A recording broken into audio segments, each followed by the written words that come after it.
Hi, I'm Kathy Smith, Director of the Fox Rothschild Center for Law and Society here at Community College of Philadelphia. Today's Perspectives interview features David Travaskis, Pro Bono Coordinator of the Pennsylvania Bar and Center Advisory Board member, speaking to Nycole Watson. Nycole Watson is a staff attorney for Philadelphia City Councilman Curtis Jones. Watson heads up Jones's education programs and also serves as a mentor for the center here at CCP. Watson talks about safe corridors, youth court, and other educational initiatives of the councilman, and I think you'll find this conversation intriguing today.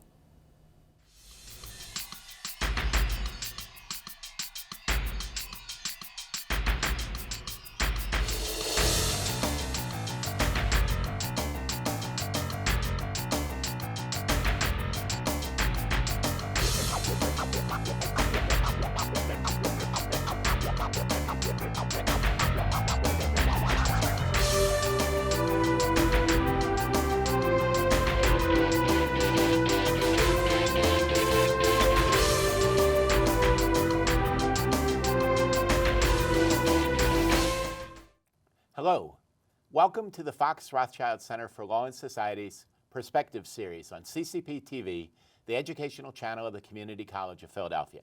I'm David Travaskis, an adjunct professor in the Paralegal Studies curriculum here at the college. Today, my guest is Nycole Watson. Welcome, Nycole. Good morning, David. Thank you for having me. I want to just introduce you to our audience. You're a staff attorney for Councilman Curtis Jones. Yes, I am.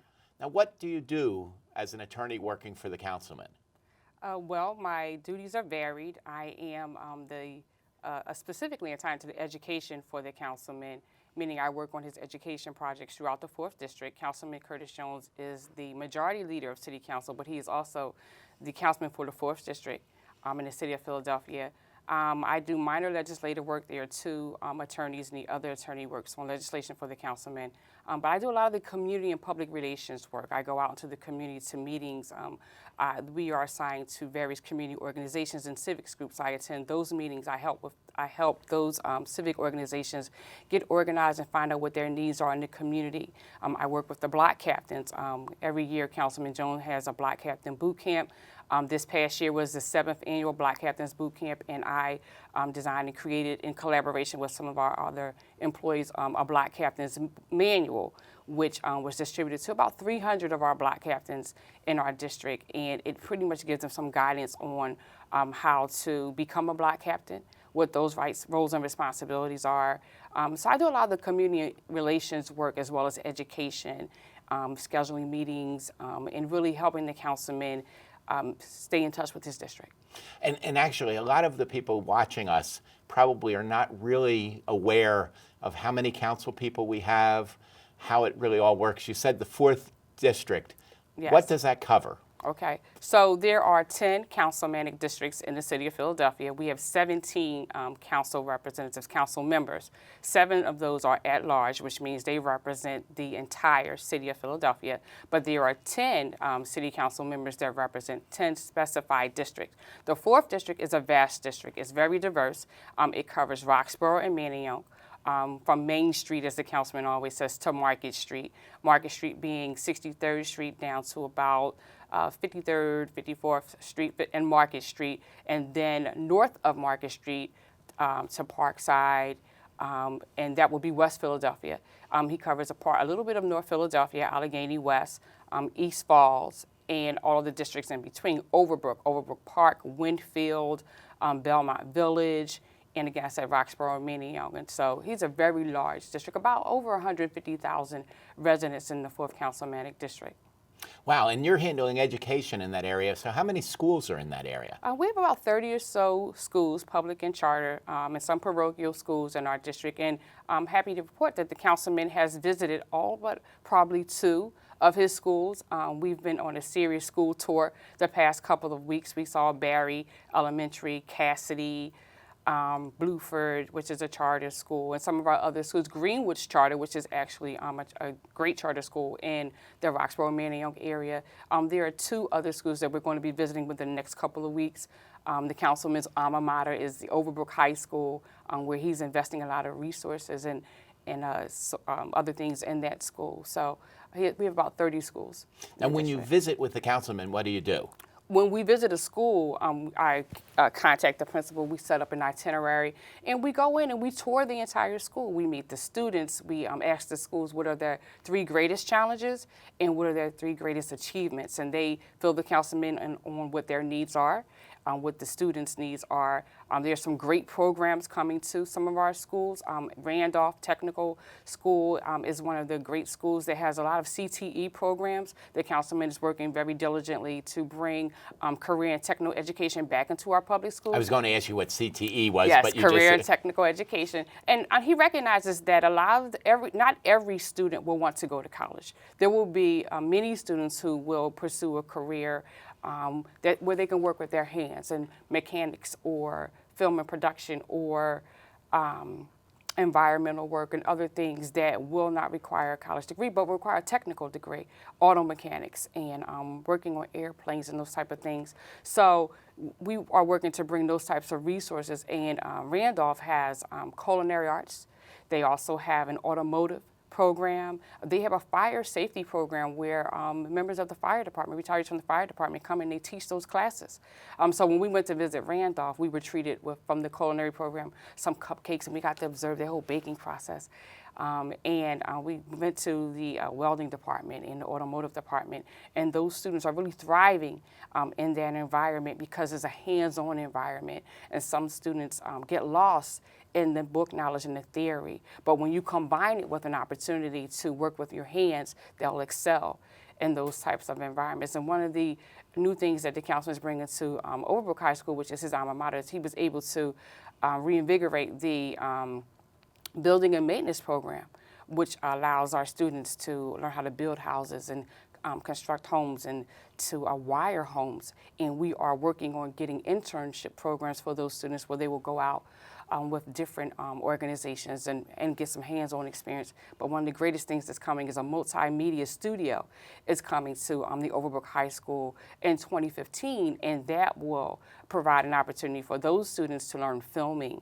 As what is going on today, they will learn about the green rooms, and they'll learn how to build a set. They'll learn how to, it will have audio-visual capabilities, so there will also be a curriculum being developed at the same time. So that as the studio is being constructed and built, the curriculum is also being designed so that the students will be able to get certification in all things with journalism and, like I said, audio-visual, radio, TV, film. So those are a few of the things that are going on in our schools. Why this commitment to education from the councilman? I mean, those students can't vote, so it's not going to get them reelected. Those students have parents who vote. And those parents helped to get him reelected. But he's also a graduate of Overbrook High School, and at one time Overbrook High School was one of the premier high schools in the city of Philadelphia. Overbrook High School had won the Temple mock trial competition for years. They were the commanding school in not just our district, in the city, in the state actually, with regard to their competition. And so the councilman's always been dedicated to education. But one of the things that really drove this home for him, he always says when he's speaking with people, is that there was a young man that was killed at a recreation center across the street from Overbrook High School, Tustin Recreation Center, and he was an innocent bystander watching a game, and there was a shooting. And it just had such an impact on the community. And when the councilman began to talk to community leaders as well as parents, he realized that there wasn't a lot of parental involvement or other involvement with our schools. One of the major things for Councilman Jones is how we can improve parental involvement in our education system. One of the things that we all find out is where you have a thriving parental involvement and very active parental involvement, you have thriving students. And unfortunately, that is not something that is going on right now in our schools. And I think we have a great climate for more increased parental involvement now, when we just had an election where the focus was education. And it should not just be limited to funding, but it also should be, okay, We need the funding, but we also need parents to energize their children. Their education is key. And how do you do that? You show up for those parent and teacher conferences. You show up for those report card nights. You are helping them with the homework. And we recognize that a lot of our parents are working 2 jobs to make ends meet, and they may have their hands full. But reading to your children at night, reading with your children at night, letting them know that you have that interest in their academic outcomes does so much for our students. And the councilman is also looking into bringing back Parent University, where there are some parents who actually feel like they're bystanders with their children's education because they may not have had those resources when they were students. So parent universities are geared toward re-educating our parents and bringing them up to a level where they can feel comfortable helping them with their math homework, that algebra, that geometry, that history, all of those things that as time passes, even in my home when my son was in high school, you want to talk to the tutor because it's not something that is readily in your mind. So bringing back parent universities, we also believe will help parental engagement in our school. Well, education is not a new thing for you. This has been a commitment of yours for a long time, and your career has been very varied. You only came to work for the councilman in recent years. Yes. You were a public defender. You did different kinds of work. But as a lawyer, you've been involved in a number of programs. I know you're the co-chair of our ACE program. Yes. Why are you committed to education?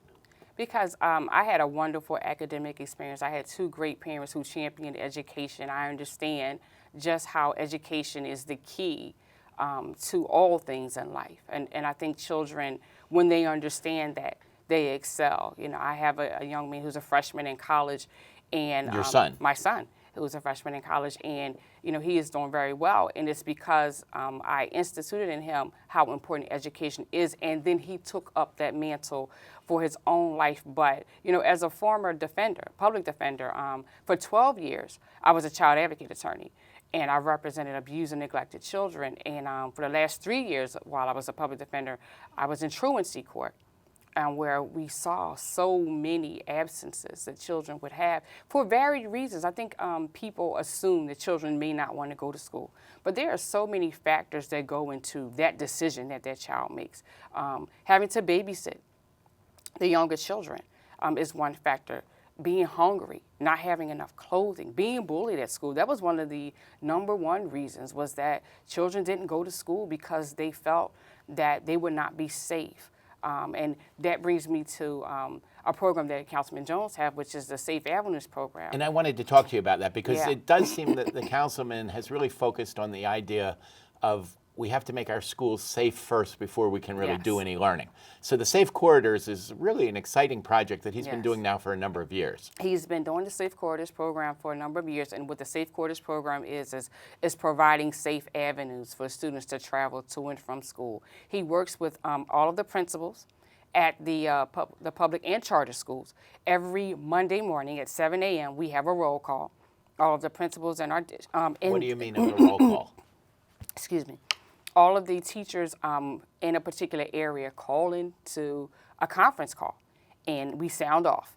And the police department, we have Inspector Gonzalez and Inspector Santiago, who's on the police officer Santiago, who's on the call, representing the 19th Police District.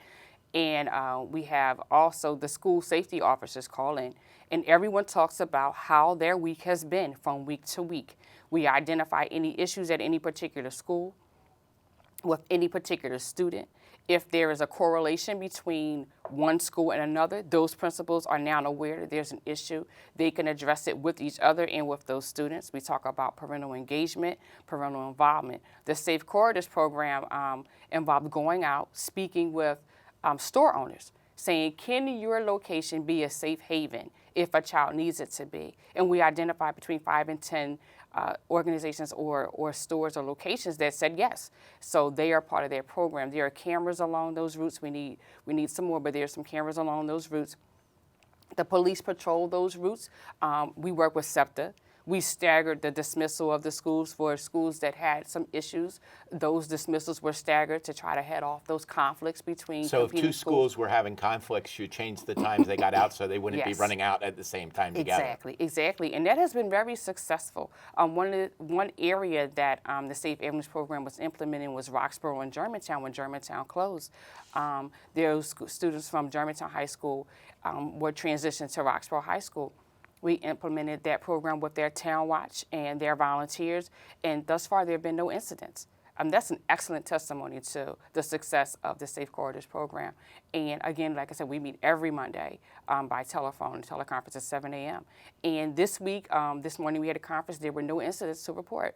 So that just goes to show that, it's a program that's definitely working, and we're trying to make sure, the councilman's trying to make sure that our students are safe on their way to get that education and also on their way home. We always talk about that we are really responsible for our kids portal to portal. Yes. But we always talk about just the school building itself. So it's neat that the councilman is looking out that way. But he's also involved in certain programs that are inside schools. Yes. And I know one of the programs that he's involved with is Youth Court. Yes. And he was an early champion of youth courts. He was. Councilman introduced the legislation for youth courts to be implemented in our schools, I think in 2011 or 2012, and all of the members of council voted for it, so the legislation passed, and now youth courts is one of the programs that is championed throughout the city of Philadelphia. It's in the 4th District, we have youth courts in the Bieber Middle School, and Greg Volz is the leader of that program at the Bieber Middle School. Greg informed me last week that he's going to have 2 classes of youth courts, and I think he starts in the 7th grade. The students, he works with students from different universities. So last year he was working with students from the University of Pennsylvania and maybe someone from Drexel, I think someone from Drexel also, but definitely University of Pennsylvania. And they come in and they train and educate the students on alternative dispute resolution techniques, identifying how to resolve those issues in a peaceful manner. And the students are given that training from about September through December. And then they start the process of actually having court. And one of the good things that's about to happen for Bieber is, as you know, our family court is transitioning into a new building. And we have an agreement with the court, the president of family court, that we will, of the Court of Common Pleas, that when they move, some of that furniture, their court furniture, will be available for our youth courts. So that will enable the schools to actually set up actual courtrooms in some of the schools that do not have them. If you recall, there were several schools years ago where the initial youth courts were started that had actual courts, full courts built within those schools, like Strawberry Mansion and South Philadelphia High School. But Bieber Elementary or Bieber Middle School was not one of those participating schools at that point. So they're very excited about furniture coming to their school, so that when the students actually act as the judges and the attorneys, it will be that setting that will give some validity to that actual process for them. That's I think, going to be a unique piece for the kids to really feel like they're in a real courtroom. And that program is an alternative to suspension. Yes. The councilman has always been looking at ways to keep kids in school. Yes. What else is he doing to try to keep kids in school, so that we know that a kid who drops out is much more likely to be a kid who gets involved in the justice system, a kid who's going to get in trouble, and not somebody who's going to be a good citizen who's paying their taxes and contributing. Right. So, he allows me to participate with the ACE program, which is also, Bieber Middle School is co-located with Science Leadership Academy, the second school. So, ACE is actually in the 9th grade class at Science Leadership Academy. So that's another program that, as Judge Brinke was speaking about, that helps teach children 9th and 10th graders civics in our public schools. But in addition to youth courts, building the studios and going around to the different schools, making sure that those schools have the resources that they need, is a major contributor to students remaining and desiring to be in those schools. So implementing CTEs, career and technical education programs in those schools, helps students to want to be there. That makes students want to come in the morning, want to stay after school. Councilman is also looking at partnering with Harrisburg University, which at the Overbrook High School and possibly some of our other schools, Overbrook is going to be taking, in March, we took about 35 students from Overbrook High School on a trip to Harrisburg University. So they would have that firsthand exposure to what their college experience could be like. Harrisburg University is a career technical education college program that has many resources for students to learn hands-on fields like film and forensic technology, forensic science, and all of that. And they have brand new dormitories because it's a pretty new university. Those students were treated to a wonderful day like that. So those type of programming will encourage students to want to remain in school. And we're looking at co-locating Harrisburg University to teach as part of the new multimedia studio curriculum because they bring that level of expertise that we need for that particular program. So that's another avenue that the councilman is looking at, as far as helping to keep those students in those schools. I think most of our audience watching at home wouldn't realize that a council person could have such an impact on the schools. Mm-hmm. I mean, we have right now a school reform commission. We know that we're under the control of Harrisburg, our local schools are. And we hear a lot of news that council is upset about the lack of funding and things like that. Mm-hmm. But this hands-on work in the schools, you said that some of his motivation is because he is a product of the Philadelphia Public Schools himself and yes. he wants to see that. Mm-hmm. How is his work spreading throughout the rest of council? Is this something that other council people are picking up? Because mm-hmm. people who are watching this who aren't in the 4th District right. are probably saying, why can't my council person be involved like this? Oh, absolutely, absolutely. And it's all of council that has worked diligently to make sure that the school district of Philadelphia receives the proper funding. Councilman Jones may have introduced particular pieces of legislation that, as you know, an example of that is he introduced the legislation regarding the parking meters, where there was an increase in the parking meters and that all of those revenue between 9 and 13 million went directly to the Philadelphia Public Schools. But it took the voting of all the council members in the city council for that legislation to pass. There are other city council members that passed similar legislation in an effort to make sure that the needs of our school students were met. With regards to ACE, ACE is active in many schools throughout the city of Philadelphia, which means it touches other districts. I know that Councilwoman Blackwell was also interested in having a program at her school, some schools in her district, as well as youth courts. So Councilman Jones introduced this legislation, and then it catches fire, and other council people, get on board with those programs, or other council members will introduce legislation, and we will see if it's a fit for our council district, and we will follow suit also. So it's Councilman Jones always says that when one of us does well, all of us does well. So it's kind of a shared prosperity. It's not just relegated to one individual. When it's a great idea, it's not just great, it's great for the entire city of Philadelphia. And he loves to share his ideas with his colleagues, and they do the same. So one of the things that anyone watching this should first do is check what council district they're in. Absolutely. So we have 7 council people who apply to everybody because yes. they're citywide. Yes. But these 10 geographic districts, exactly. you find out what district you're in, and then you contact your council person. Yes. And I know Councilman Jones is pretty easy to contact. Yes, he is. He seems to be out in the public a lot. Mm-hmm. He seems to really thrive on that. This is our legislative branch. Yes. And obviously every council office has people who reach out into the community. Mm-hmm. What I wonder, though, is why don't more of the council people do as much as Councilman Jones does? He really does stand out as somebody who's doing a lot in the schools. He has made the schools his special place. He has. And Councilman Jones is the chair of public safety. And so there are so many different areas that come under public safety. So he has to be visible. So it's not that he thrives to stand out. He is always active because of the role he plays. He's majority leader and he's chair of public safety, so he has to be visible. Now, there is some interplay between education and public safety with safe corridors, but everything is safety first for the councilman. So he has to interact with the fire department, the police department. He is council's representative on the Criminal Justice Advisory Board, which we call CJAB. So he's visible because public safety touches so many areas. It requires him to be visible. What other educational initiatives are coming out of your office that we should know about? We're working with the Chancellor Fadula, with regards to his Adopt a School program, looking at what. And he's been on this TV show to talk about Chancellor that. Fadula has. That's Yes. excellent. And so we're looking at ways that we can partner with him.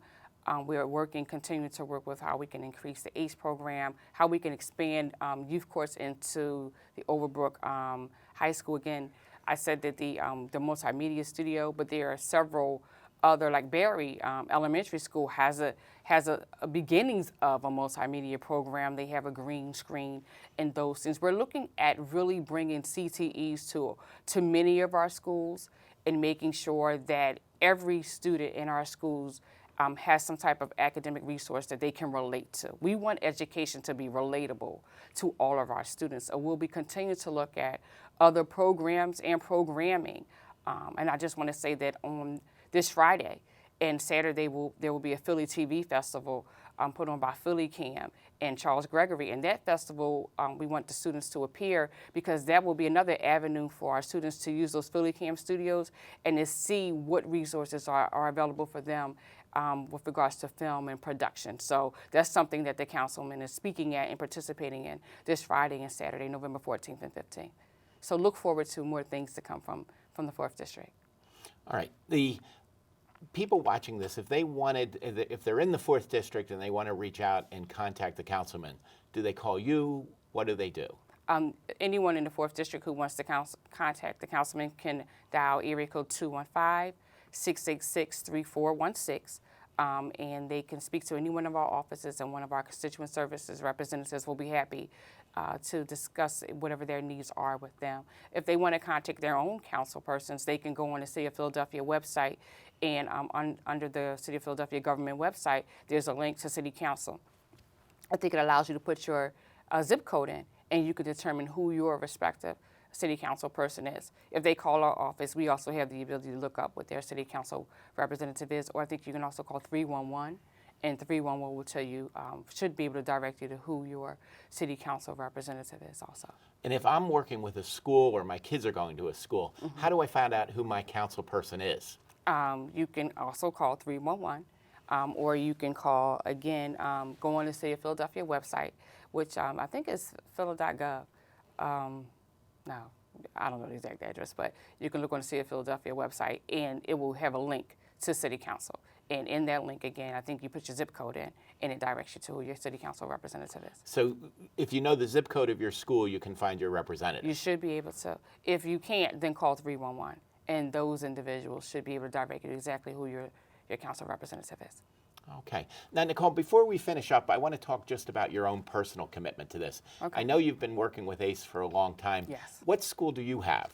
I am the team leader for the Science Leadership Academy at Bieber, and that's at 59th and Malvern. Again, like I said, it's co-located in Bieber Middle School. And I have been with ACE since its inception, I think in 2008, and I've been a team leader since 2008. At first, I was with Parkway Northwest School, and you know, ACE again is a really great program. One of the things I would like to share with the viewers today is that we do need more volunteers, more lawyers to volunteer for the program, and we also need more employers to be amenable to allowing those students, those attorneys to participate in the program. The commitment is we meet once per month for about 7 to 8 months. For about an hour. Most classes are about 50 minutes. So we try to place the attorneys near their work or near their home to make the commute easier. But you really need the flexibility of an employer to allow those lawyers to participate, because our judges are in command of their own schedules. And so they're really flexible. And the schools have worked with us. They really have. I have partnered with the School District of Philadelphia, and I speak to Superintendent Height as a personal representative, and she's wonderful. So, and we're about to actually work on getting another representative from the school district to be on the steering committee for ACE, because we lost our representative last year. But they have been great about making sure that the hours are flexible. So like their classes, my class starts at 8:15. We are done by 9:20. That allows judges to get to their courtrooms on time, and that allows attorneys to get into court or into the office. So there's a lot of flexibility with the time commitment. And I would just encourage those attorneys that are out there who have a little bit of time. It's a once per month commitment, and it's invaluable to our students. It's certainly invaluable to our students. Well, Nycole, I thank you for your service, Thank but I you. also am really excited that you were able to share with us what Councilman Jones is doing. My pleasure. And so that is all the time that we have for today. I do want to thank my guest, Nycole Watson, for joining me today. And I want to thank all of you for tuning in. You have been watching the Fox Rothschild Center for Law and Society's Perspective series on CCP TV, the educational channel of the Community College of Philadelphia. I'm David Travaskis, Adjunct Professor of Paralegal Studies here at the college, and I will see you next time on CCP TV.